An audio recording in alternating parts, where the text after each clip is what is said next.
Bonjour les amis, c'est Chris, on se retrouve pour un petit point sur la vidéo. Donc on va faire un petit tour des oiseaux. Donc on est pour moi dans la 6e semaine de préparation. Les oiseaux, les femelles sont toutes regroupées, enfin les jaunes d'un côté, les rouges de l'autre, vous avez l'habitude pour ceux qui me suivent. On a donné le bain aujourd'hui et je leur ai mis de la perle morbide et des graines de couscous aujourd'hui. Donc ça se baigne encore un peu, on va laisser faire. Vous avez les mâles qui sont toujours regroupés, même si ça commence un peu à se chamailler, mais il n'y a pas de souci pour le moment, je les laisse grouper au maximum.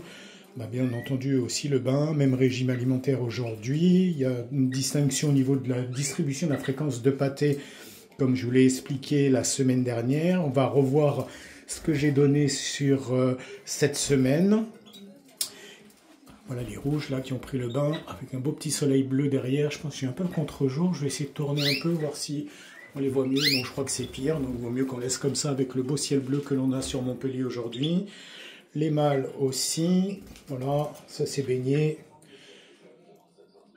bien équilibré, bien svelte, donc c'est comme ça que il faut, enfin que j'aime qu'il soit, c'est pas qu'il faut, hein, j'aime qu'il soit comme ça parce que il vaut mieux des mâles un peu sveltes et des femelles un peu plus rebondies pour favoriser les accouplements, voilà. Donc au niveau de cette semaine, régime alimentaire, qu'est-ce qu'il y a eu de spécifique? Au niveau de la boisson, ben, vous avez eu une boisson, je vais finir demain 7 jours consécutifs de Fertivit, donc l'apport en vitamine E pour favoriser les accouplements, l'excitation et je dirais bien entendu la fertilité des œufs. Donc voilà, que ce soit mâles et femelles, même chose, même régime. Donc, bon, ça se voit sur les mâles, hein, ils chantent un peu plus, ils sont un peu plus agressifs, mais ça va. Les femelles sont encore un peu moins visibles, mais on est encore tôt. Moi, je suis en éclairage naturel, donc il n'y a pas encore assez de lumière pour que ça déclenche quoi que ce soit. Et les températures restent fraîches, hein, puisqu'on a eu quand même une petite journée de gel cette semaine, et il faisait encore que 2 degrés ce matin. Donc ça monte assez vite, puisqu'on va atteindre les 15 degrés cet après-midi, mais ça joue aussi sur l'état d'avancée de la préparation des oiseaux. Il ne faut pas les brusquer, hein. Donc il faut prendre son temps et ça se passe bien généralement. Voilà. Donc je vous ai parlé de la boisson cette semaine. Au niveau de l'alimentation, ben, il y a eu 2 distributions de pâté et je vais en parler après dans le cadre de mon petit atelier hebdomadaire pour les mâles et 3 fois maintenant par semaine pour les femelles. Donc de façon à ce que elles prennent des forces avec et pour que les mâles restent relativement sveltes et alertes. Donc voilà, ça chante pas mal. Bon là ils sont un peu calmes, donc ça sort du bain, donc il faut que ça se sèche. Mais ce matin c'est un beau concert. Voilà. Donc voilà au niveau de la pâtée. Pour le reste, les graines classiques, mon Manitoba T3 sans périlla et avec périlla pardon et sans navette.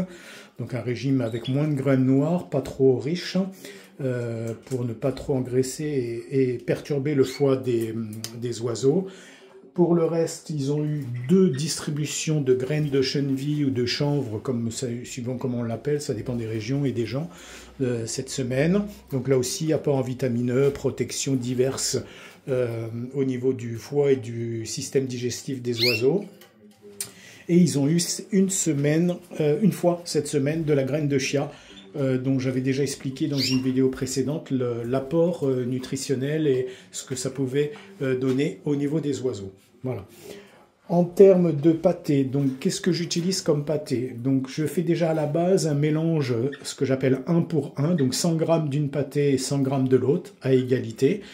Donc 100 g de pâté que j'achète chez Hornibird qui s'appelle la protéine 25. Donc un pâté assez sèche mais très intéressante au niveau nutritionnel. Je mélange avec de la pâté grasse que j'ai l'habitude d'acheter dans mon grainetier fournisseur de Montpellier, donc qui s'appelle Animaux 34 pour ceux qui sont dans la région. Donc vous cherchez Animaux 34 dans le département 34 à Montpellier et vous allez tomber sur la boutique Danoir ouverte tous les samedis. Voilà. Donc des très bons produits donc un service de qualité donc, que j'utilise. Le Manitoba, je le prends chez lui aussi. Donc voilà pour les deux composés de base. Donc 100 grammes d'un, 100 grammes de l'autre, je mélange ça et j'y apporte une dose de calcium. Donc je prends la dosette qui est fournie avec le produit qui est du Calcilux. Vous voyez un petit peu de chamaillerie là.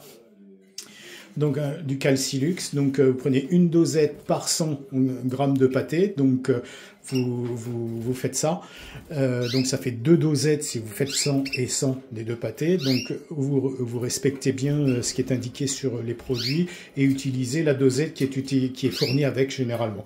Faut un peu chercher dans le fond des pots des fois, hein. Donc n'hésitez pas à, quand vous ouvrez pour la première fois la boîte, à aller chercher, regarder, généralement il y a une dosette.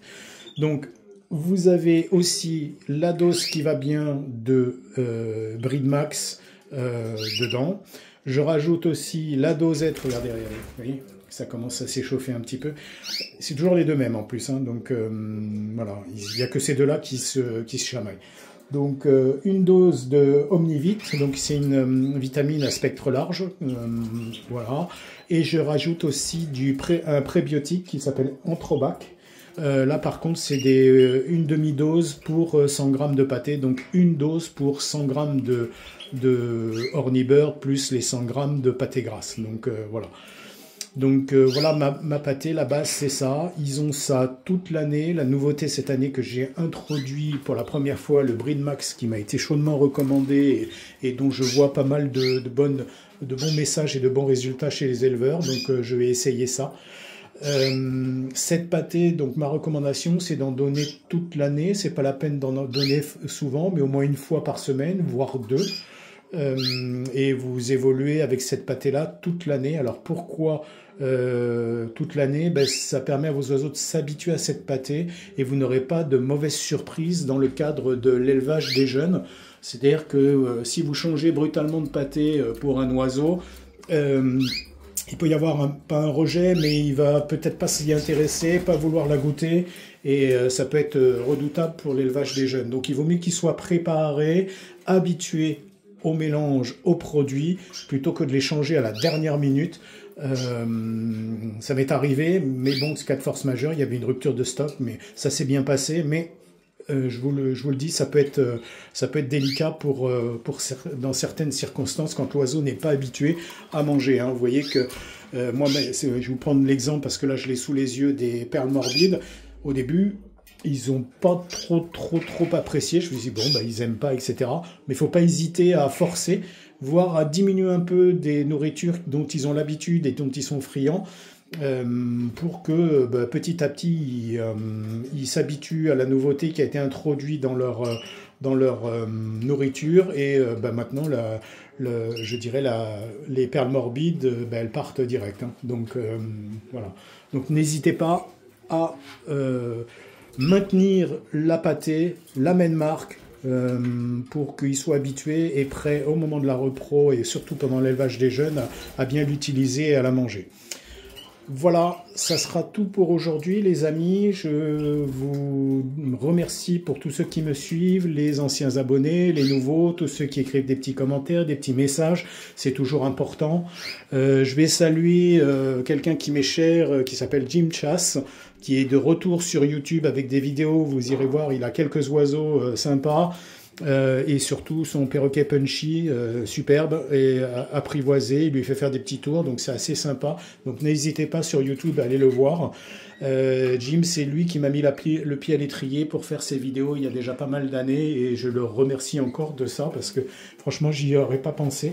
Et c'est en voyant les siennes et en discutant avec lui cette façon de faire et de partager ce qui se passe dans mon élevage, les bons côtés, les mauvais côtés, est arrivé. Donc merci Jim et content de te revoir sur le groupe. J'espère bientôt qu'on aura Greg aussi de retour parce qu'il a acquis des couples d'oiseaux, donc ça fait un petit moment qu'il n'était plus avec nous pour diverses raisons. Donc de retour aussi, donc Greg salut et merci pour tout. Et Rico, courage à toi. Donc je salue Amine aussi, dit Canary 28, qui est sur notre groupe WhatsApp. Et on va se quitter sur ces derniers mots et ces dernières images en vous souhaitant un bon dimanche et à bientôt pour de nouvelles aventures. N'hésitez pas à liker, à commenter, à poser vos questions et à surtout vous abonner. Ce sera avec plaisir que je répondrai aux questions. Salut à tous, bon dimanche et on se retrouve bientôt pour une nouvelle vidéo.